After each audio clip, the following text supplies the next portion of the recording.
Haleluya, shalom Bapak Ibu Saudara yang terkasih dalam Tuhan. Berjumpa kembali dalam program Sapaan Gembala BPD Japatara bersama dengan saya Pendeta Andreas Prasetyo. Dan kali ini kita akan belajar firman Tuhan yang terambil dari Injil Matius pasal yang ke-16 ayat yang ke-24.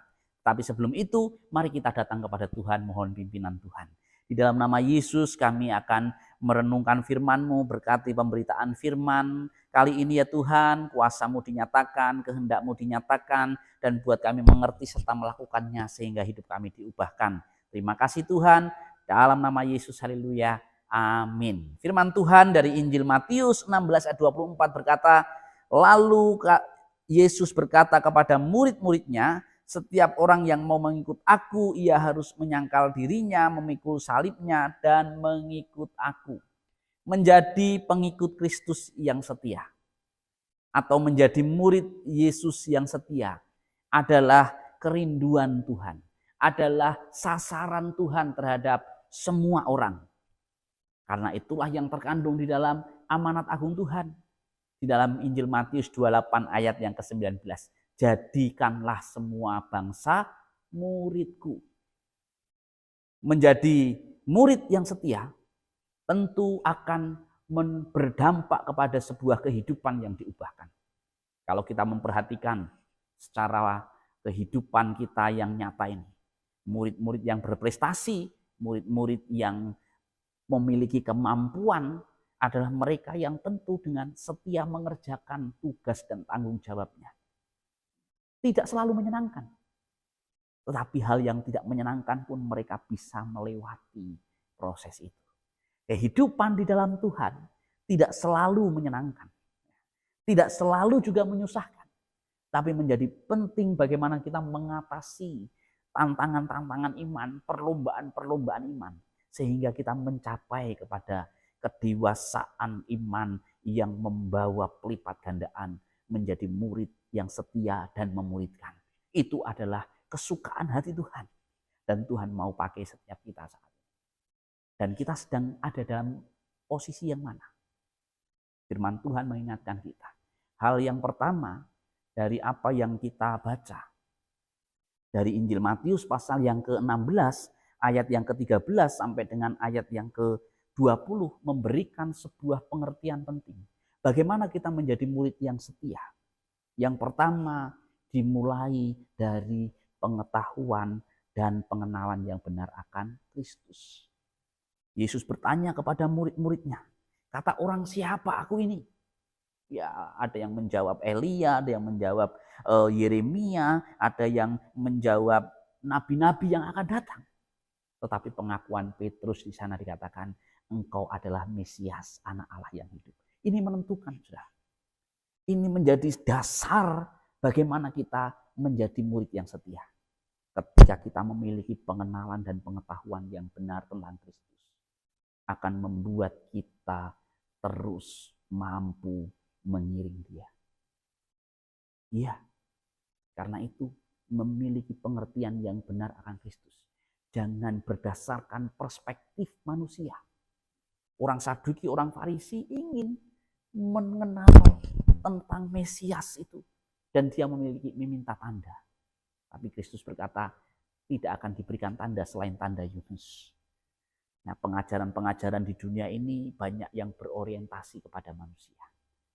Banyak berorientasi kepada perspektif manusia. Dan Tuhan tidak menghendaki itu.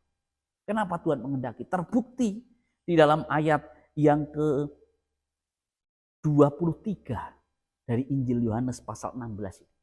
Ketika Petrus mengatakan, engkau Mesias, anak Allah yang hidup, Kristus berkata, aku harus pergi ke Yerusalem, aku harus menanggung banyak penderitaan dari pihak tua-tua, imam-imam, orang ahli-ahli Taurat. Aku harus dibunuh dan bangkit pada hari yang ketiga. Dalam perspektif manusia, Petrus berkata, sekali-kali itu tidak akan terjadi. Dan ayat 23 Tuhan mengingatkan dengan keras, kamu tidak memikirkan yang Allah pikirkan, kamu memikirkan apa yang manusia pikirkan. Saudara, memiliki pengenalan dan pengetahuan yang benar tentang Kristus menjadi landasan bagaimana kita menjadi murid yang setia. tidak tergoyahkan oleh angin pengajaran-pengajaran dunia ini.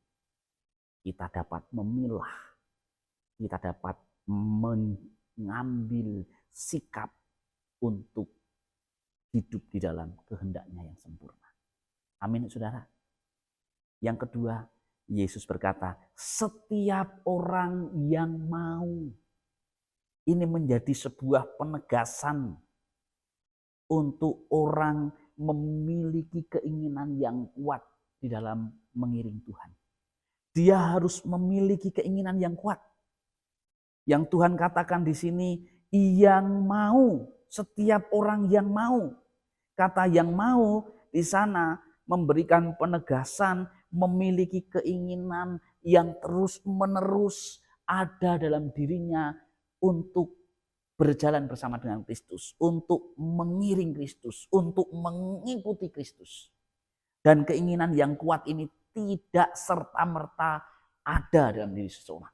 Itu harus dengan pengenalan yang benar dan pengetahuan yang benar tentang Kristus.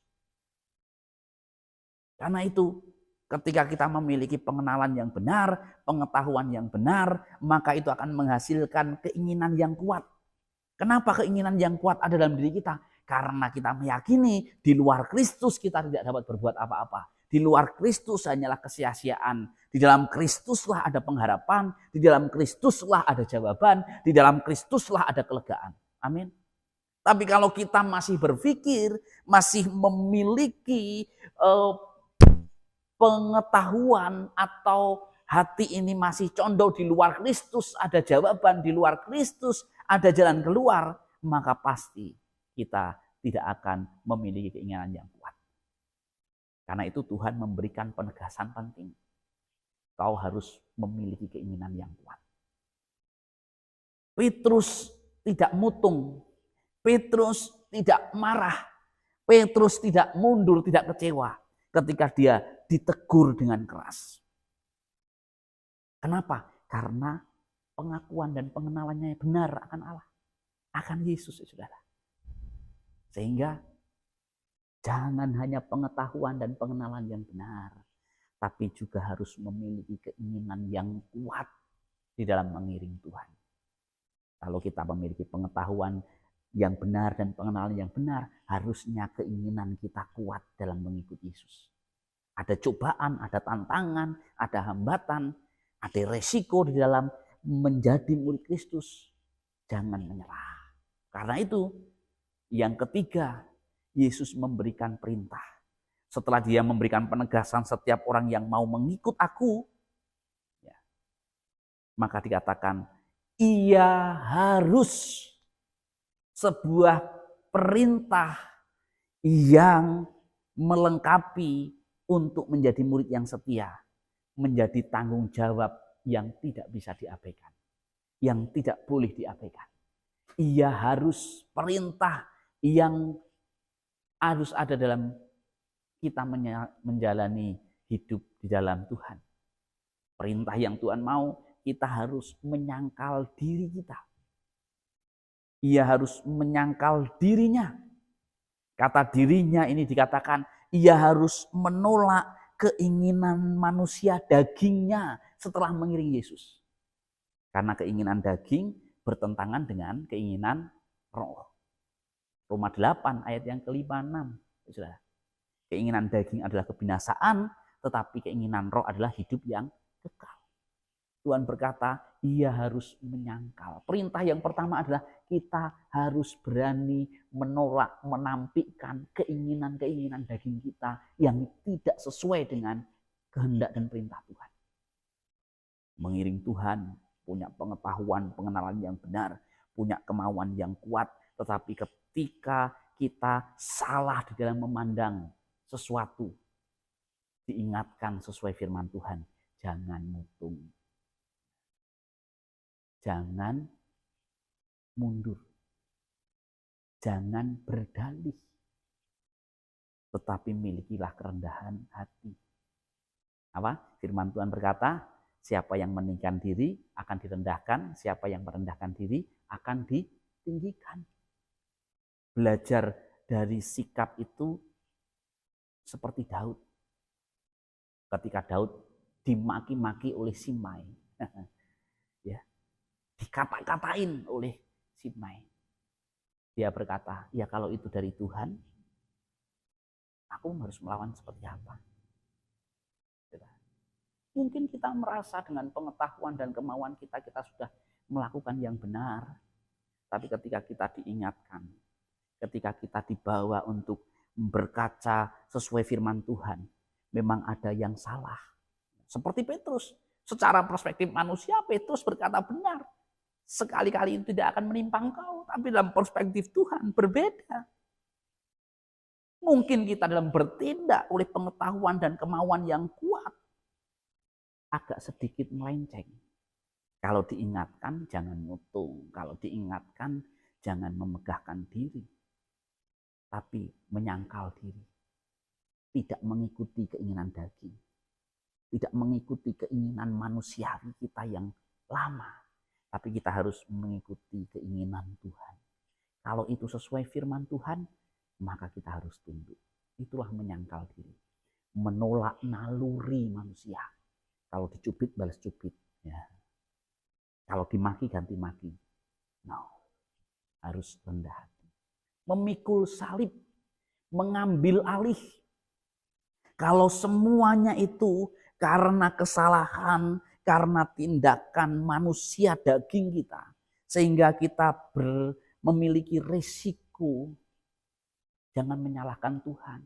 Loh Tuhan, aku kan sudah melayani, aku sudah berkorban, aku sudah menyerahkan hidupku kepadamu. Tapi kenapa kok aku masih dibenci, aku masih diremehkan, aku masih tidak dihargai? Jangan menyalahkan Tuhan. Tuhan berkata, memikul salib. Ya, setiap kita punya salib masing-masing. Dan tidak bisa digantikan di dalam menanggungnya. Tapi ketika kita sanggup memikul salib, maka sampai kepada tujuan dan rencana Tuhan. Ayat yang ke bagian perintah yang terakhir, mengikut aku. Kata mengikut aku ditegaskan di dalam ayat yang ke-27. Sebab anak manusia akan datang dalam kemuliaan Bapanya, diiringi malaikat-malaikatnya. Pada waktu itu ia akan membalas setiap orang menurut perbuatannya. Ketika kita terus setia mengiring Tuhan, maka kita akan menikmati rencana-rancangannya yang mendatangkan damai sejahtera. Oleh karena itu, mari kita menjadi murid-murid yang setia dengan terus memiliki keinginan yang kuat oleh pengenalan dan pengetahuan yang benar, serta melakukan tugas dan kewajiban kita.